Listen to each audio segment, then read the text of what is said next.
Good morning, Anchorage, Alaska, the lower 48, and the rest of the world. This is Bruce Lindquist with his podcast, Wonderful Counselor. This is episode 9 in a mini-series, and it's titled The Great Persecution of 2023. I'm going to ask you to use that gift that God has given you and close your eyes, and I want you to imagine it's the night before Christmas, 2022. You're sound asleep in your little bed, but it isn't visions of sugar plums dancing in your head. No, this dream is quite unlike anything you've ever experienced, as the lines between what is a dream and reality are blurred, so you're not sure if you're awake or asleep. Christmas morning greets you, not with some stocky old elf who arrived earlier in the night with a sled full of toys. No, you're awakened by a phone call, perhaps like this one. Lance Stills, as well as every news anchor around the world and their staff, received calls from the head of their networks. Lance couldn't believe what he was hearing. Come to work? It was Christmas morning. He was with his family. The grandkids were opening up their presents. His wife was making this amazing breakfast. He was home. He explained to his family he had to leave. They were stunned. He apologized and said something big's happened. And it's just not me, but every news agencies are calling back their staff. When Lance got to work, Peggy, his co-anchor, looked like she'd left a warm and toasty fireplace, still with afterglow, but her face was anything but inviting. Can you believe it? They called us in on Christmas. I'm getting a union involved, she said. The other staff arrived and gathered in Leeds Bill Mather's office. Bill turned on the monitors, and throughout the world network, the managers were on the screen. What Bill was doing was happening all around the world in every type of media outlet. Christmas had just become a workday. Bill addressed the group. I don't have much information to share what's happening. It's shrouded in mystery. But there's going to be a global event, and we're going to cover it. Bill shared, this is what we do know. 5:45 East Coast time tonight, each major leader of their country will speak to their respective nations. And at 6 p.m., whatever this is, it'll start. You mean the President of the United States is going to introduce the event? Asked Lance. Yes, said Bill. Wait, said Piggy. Every world leader? That hasn't ever happened before in the history of communication. You mean the usual countries, said Lance. No, said Bill. Even North Korea, China, and Russia. Just pick a country. They'll all be there. You can't get neighbors nowadays to agree on anything. And all the world leaders? This is unprecedented, said Peggy. Bill shared, shelf all your Christmas stories. This is going to be the only story today. What do we tell the people? Peggy asked. Prepare them. This will be the most watched event that has ever happened, said Bill. Peggy laughed. People are celebrating Christmas. How will we get them to watch? Bill shared guardedly. They'll watch. When all the monitors were off and the rest of the staff had left, Lance came back and knocked on Bill's door. Okay, Bill, we've known each other since the 50s. What's going on? Shut the door. You want a drink? Asked Bill. No, it's too early for me, said Lance. Well, it's not too early for me, said Bill, and he poured himself a small glass of scotch. You and I have been together through a lot, Lance, said Bill. We covered stories for the decades, like Pearl Harbor and D-Day, North Korea, Vietnam, the assassinations of presidents, Kennedy, his brother Bobby, Dr. King. We covered Elvis and the Beatles, the moon landing, 9/11, so many stories. This won't compare, said Bill. You've spent a lot of your life as an investigative journalist. What makes this event worth interrupting the world's Christmas? Lance, how much does it cost for one ad during a Super Bowl? I don't know, a lot. How much do you think it costs every media outlet to focus on one story for the entire Christmas day? Who has that kind of money, said Lance. Exactly my point. I get how those with new money might venture out, but this isn't just new money. Those with old money are paying as well. These people didn't make their fortune being spontaneous. They thought through planned investments. Lance, this happened in a day. It's like the richest people and the most powerful are acting like this day is Vegas. They're betting on one number on the roulette wheel. The house doesn't do that unless they have a sure winner. Whatever's going to happen, they know it will land on that number. Lance is thinking, well, maybe it's an economic driven. Then he paused and he read the original lineup of programming for today. Wait, you mean they're canceling the NBA and the NFL games, he said? You're going to make a special breaking news announcement, and it will be repeated all Christmas Day. Maybe I'll have that drink. And he motioned Lance to the bottle. Sure, you're going to need it, said Bill. The reporters went to work. They presented the story, and all day long there was this speculation buzz. What was going to happen? For some who were optimistic, they were thinking maybe a war was over, like in Ukraine. Others were more pessimistic, and they thought maybe, like the movie Armageddon, there was this global catastrophe like a meteor going to hit the earth or a zombie apocalypse. Still, the realistic optimists thought perhaps something to benefit humanity, like a cure for cancer or something for the economy. But no one knew. As the news spread from those who heard it, there was a lot of fear instead of hope. The anxiety was gripping the world from the smallest village to the largest metropolis. At 5:45 p.m., the emergency broadcast system was activated, and those who hadn't followed the news that day, after all it was Christmas, were immediately drawn to their TV, computer, or phones. At 5:45 p.m., the leaders of each country spoke to their nations. The President of the United States came on the screen. Good evening. I'm so very proud to announce to you, with bipartisan support, we as a country have codified Roe v. Wade. Never again will a person be told what they can or can't do with their body. Abortion is now the law of the land, with no limitations, and those groups who have been oppressed in our country will be given the highest priority for this health care. But this hasn't just happened in the United States. It has now happened throughout the world. The second announcement is we also passed H.R. 5 Equality Act, which means you can no longer be discriminated against for your self-identification or whom you love. This was a landmark decision that furthers the Civil Rights Act to include all the protections for the diverse populations and creates a mandatory inclusion that will result in businesses, schools, and churches no longer allowed to hide under the name of a prejudiced religion. For too long, religion has excluded diversity. Now any institution, religious or otherwise, will follow the federal government mandates, or tax exemption status will be removed. And this further applies to nonprofits. No longer will churches be able to use hate speech from the Bible to justify their prejudice. This will also apply to any private school of any type. This news, however, is not what this event is about, that you're going to see here shortly. It is just a precursor.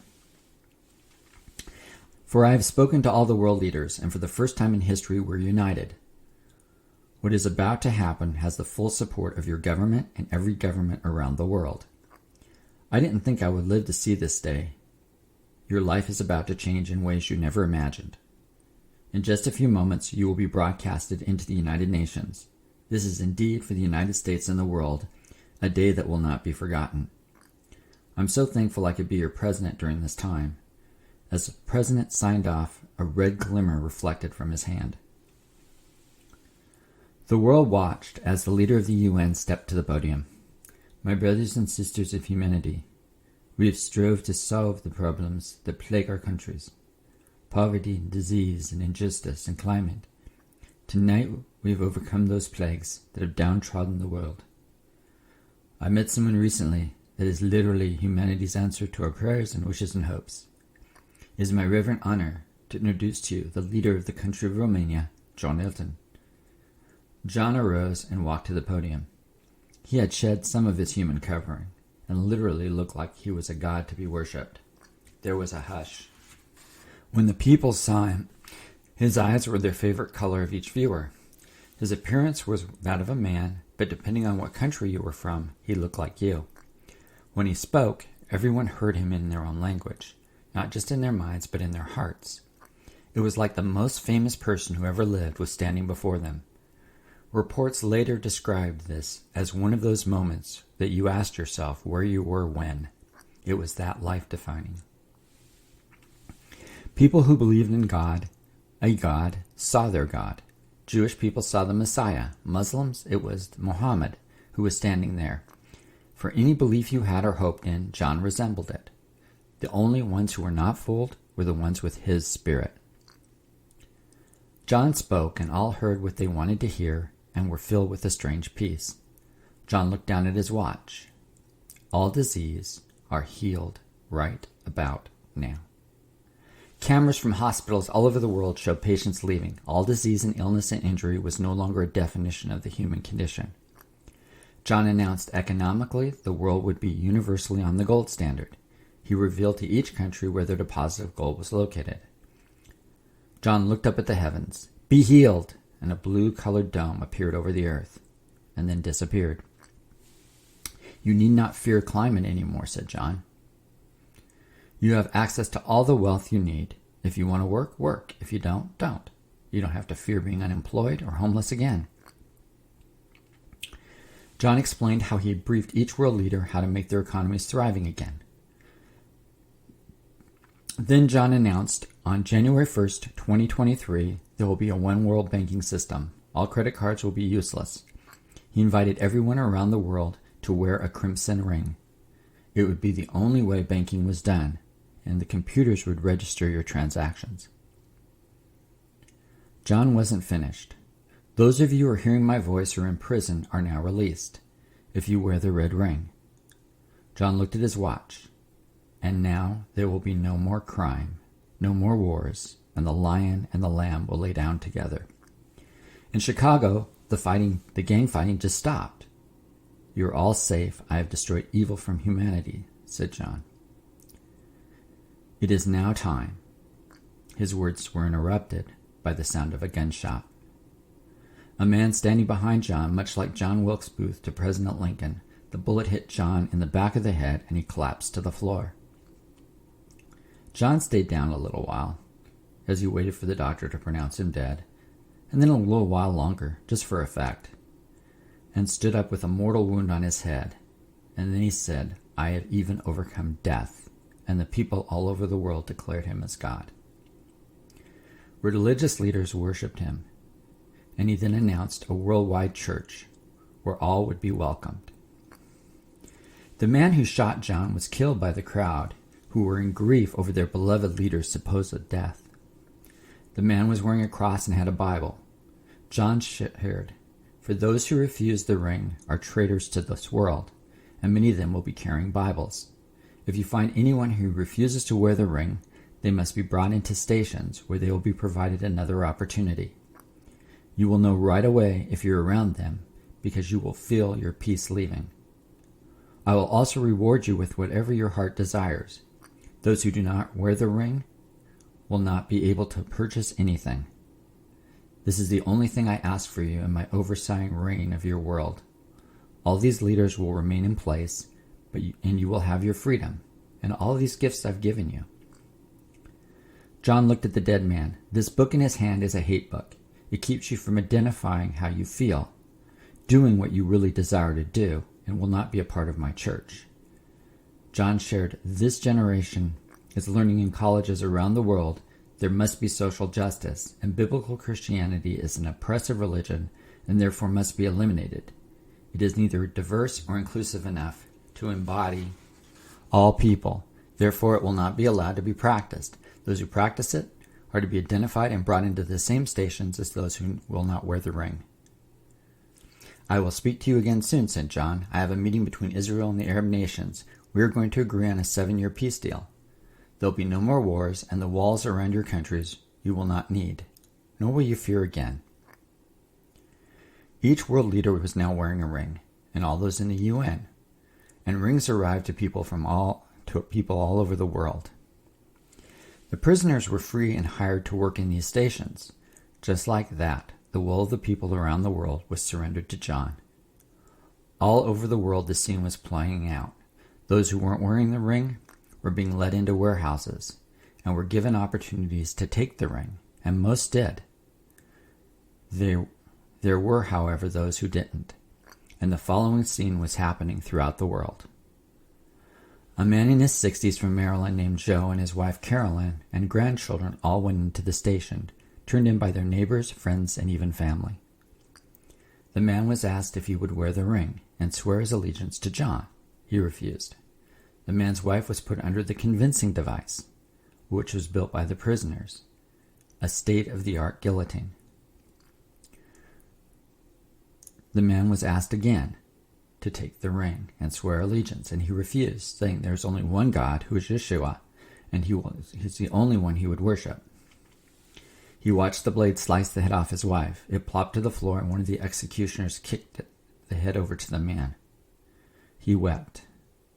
They took his grandchildren, and one by one murdered these young ones in front of him. "Will you take the ring?" He said, "No." And with that his head was removed from his shoulders, and all their blood soaked the floor. Those who were in line quickly took the ring. There was only a remnant on earth that would not take the ring. Mobs formed, and pastors were giving a choice to follow the new Equality Act or to have their church closed. Many pastors had already compromised with unholy rainbow symbols on their churches. They agreed to be part of a worldwide church. Others, however, did not. The mob decided to not wait for the law and have them arrested. They burned the churches and the congregations alive within their buildings. What the people didn't know was accepting the ring, which now most people were wearing, came with its very own demon, which only fueled the flame of lust, hatred, and self-righteousness. John sat back in his chair. The President of the United States was across from him. "Would you like some bitter coffee?" said John. And on cue, the President said, "Why, yes, I love bitter coffee," and they celebrated. John walked around the White House and looked at his ring. He was given this when he was an infant, and the spirit of Lucifer entered him, and just like the demons are entering those with the rings now. For the next 7 years, most of the world would do what was right in their own eyes. They would live in a false peace, and he would give them exactly what they wanted, with no consequences, yet. He hadn't felt this good, this much like a god, since he watched Eve give Adam the forbidden fruit, and all humanity fell. That was a glorious day. Dr. Lynn and Meg had walked from daylight to the shadows breaking just before nightfall as they entered the entrance to the Underground Railroad. They felt in their spirit something had happened. They began to weep like Rachel in the Bible and were unable to be comforted. The walk took many days, but they finally reached the frozen estate of Grace. John had seen many women in his lifetime, but she defined beauty. There was a regalness to Grace that was robed in purity and humility. Dr. Lynn felt a need to drop his head, not like Grace was a god, but more in respect for a queen. He was in the presence of royalty. Grace acknowledged his respectful stance and naturally transitioned to warm welcoming, and Dr. Lynn felt a strange warmth inside him, just by the slight touch of her hand on his shoulder. "Why me?" said Dr. Lynn. Grace said, "You've been chosen. The Lord has seen your heart and all you've done for those who suffer. He doesn't need you, but he chooses to use you for your good and his glory." "What am I to do?" said Dr. Lynn. "In this estate there are thousands of women who have been sexually abused, and even though their sins were as red as scarlet and Jesus made them whiter than snow by his cleansing blood and filled them with his Holy Spirit, they're still afraid to leave the sanctuary. They were not created and healed for healing's sake, but to reach the world with the love of God. You were brought here to meet with each of them individually, so they will be used in the battle that has already begun all over the world." "I can't heal anyone," said Dr. Lynn. Grace shared James 5 and said, "Confessing your sins one to another brings healing." They need to share their story, all of it. And once they do, and bring it before the Lord, their trauma will leave their hearts, minds, and bodies, and they will be, as Joshua said, courageous, and will not fear them. Dr. Lynn looked at Grace. She pointed to an ice wall, and Dr. Lynn saw the horrors all over the world that were being done to Christ followers. Dr. Lynn responded, "They are safe here. Even if I could do what you're asking me to do, or what God asked me to do, it's a death sentence for them." "Not all of them," said Grace. "The Underground Railroad must be used now for the remnant of believers that will survive until it's time." It's like when Jesus approached the man at the pool who was lame and asked if he wanted to be healed. There's a price for healing. His life will not be the same again, and their life will not either. "They'll have a choice, won't they?" said Dr. Lynn. "Of course," said Grace. "We all have a choice." "What will yours be, Dr. Lynn?" Dr. Lynn. Dr. Lynn.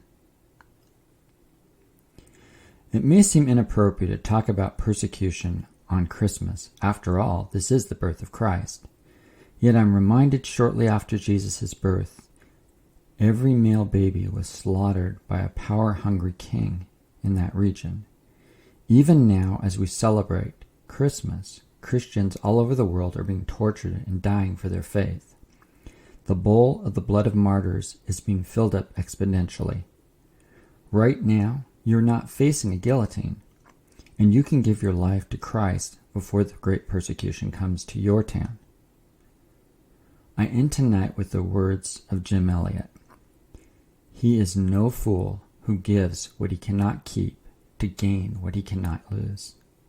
What will you decide? After all, this is your choice. Join me in episode 10 for the next podcast titled The Great Escape. Merry Christmas.